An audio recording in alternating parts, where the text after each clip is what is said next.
want y'all to know that y'all convicted and had a wrong man in prison. Totally, what else? Turn around, sweetie.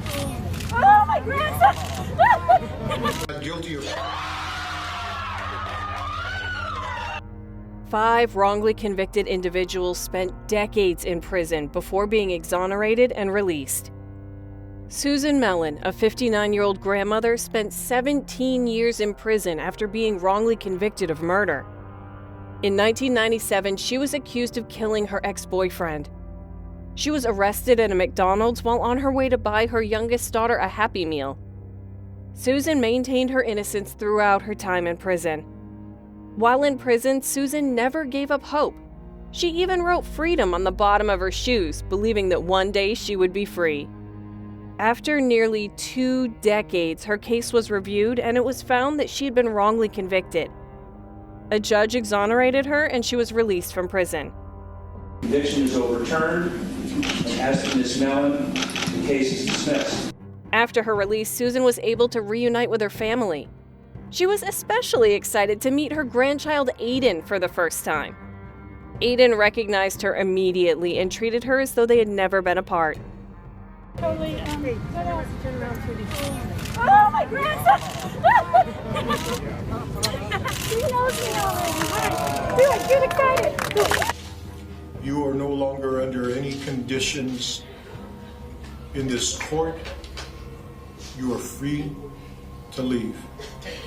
Good luck to you. In 1993, 16-year-old Daniel Villegas from El Paso, Texas, was wrongly convicted of a double murder. On April 10, 1993, 4 teenagers were walking home from a party when they were shot by a maroon car. 2 men were killed and 2 others were injured.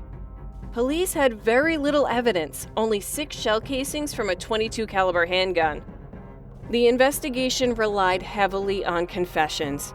Daniel, with no criminal background, was aggressively interrogated by a detective known for using coercive tactics.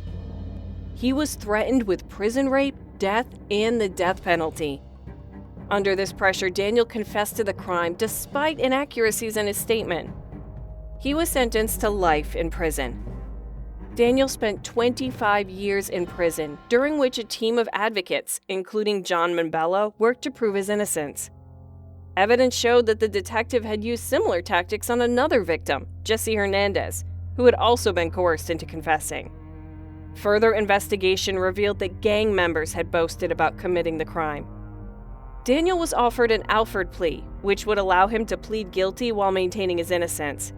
However, Daniel refused to admit guilt for a crime he didn't commit. In the end, Daniel Villegas was exonerated after 25 years in prison. The jury found him not guilty, and Daniel was finally released, having fought for his freedom all those years. We, the jury, find the defendant Daniel Villegas not guilty of...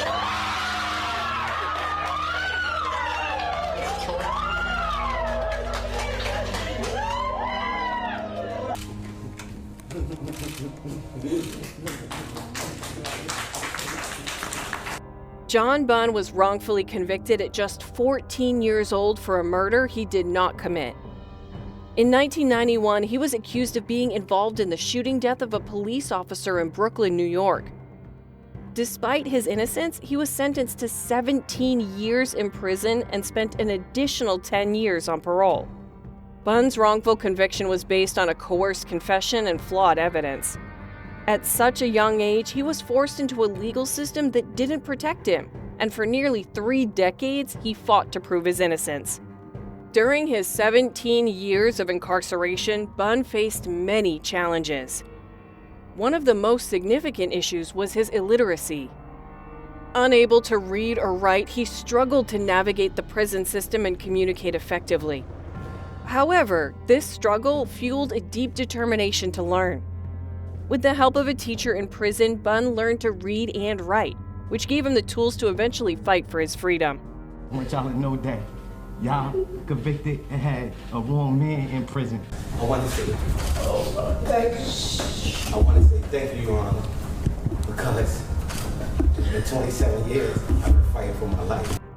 In 2006, after 17 years of wrongful imprisonment, Bunn's conviction was overturned when new evidence proved his innocence. He was released from prison, but his fight was far from over. Although he was out on parole, he continued to battle against the legal system that had failed him for so long. He didn't just want freedom, he wanted justice. After his release, Bunn started the literacy program A Voice for the Unheard, aiming to help others, especially those affected by the criminal justice system, gain the literacy skills that had been so crucial to his own fight for freedom. In 2007, Charlotte Pleites, aged 20, and Lombardo Palacios, aged 15, were wrongly convicted of murder in East Hollywood.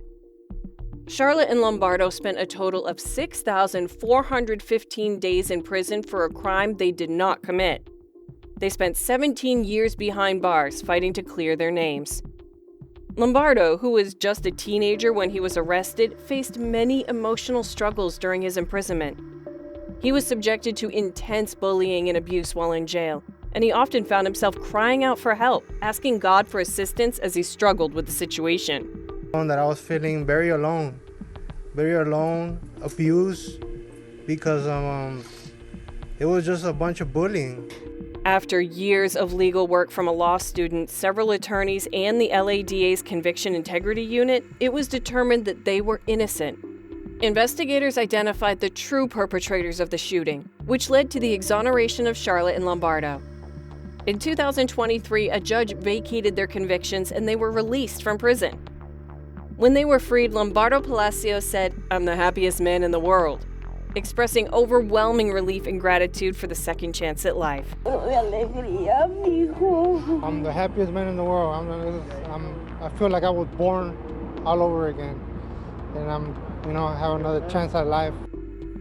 Charlotte also shared her gratitude for her release, thanking those who had fought for her freedom and advocating for others in similar situations. Sentence of 50 to life for something I had absolutely nothing to do with. In 1987, Peter Sullivan was wrongly convicted of the murder of Diane Sindel, a 21-year-old woman who was murdered in Birkenhead, UK in 1986. Diane was a florist and bartender, and she was killed late one night after her car ran out of gas. She was walking home when she was attacked. The police had no leads, and the case went unsolved for weeks.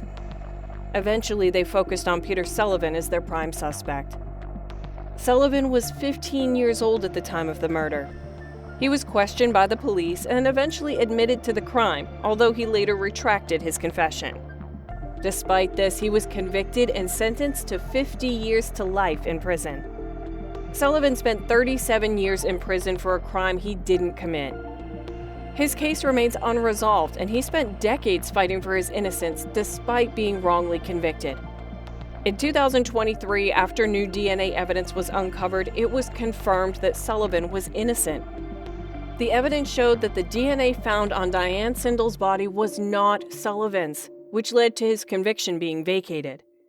The new DNA testing pointed to another man as the potential real perpetrator.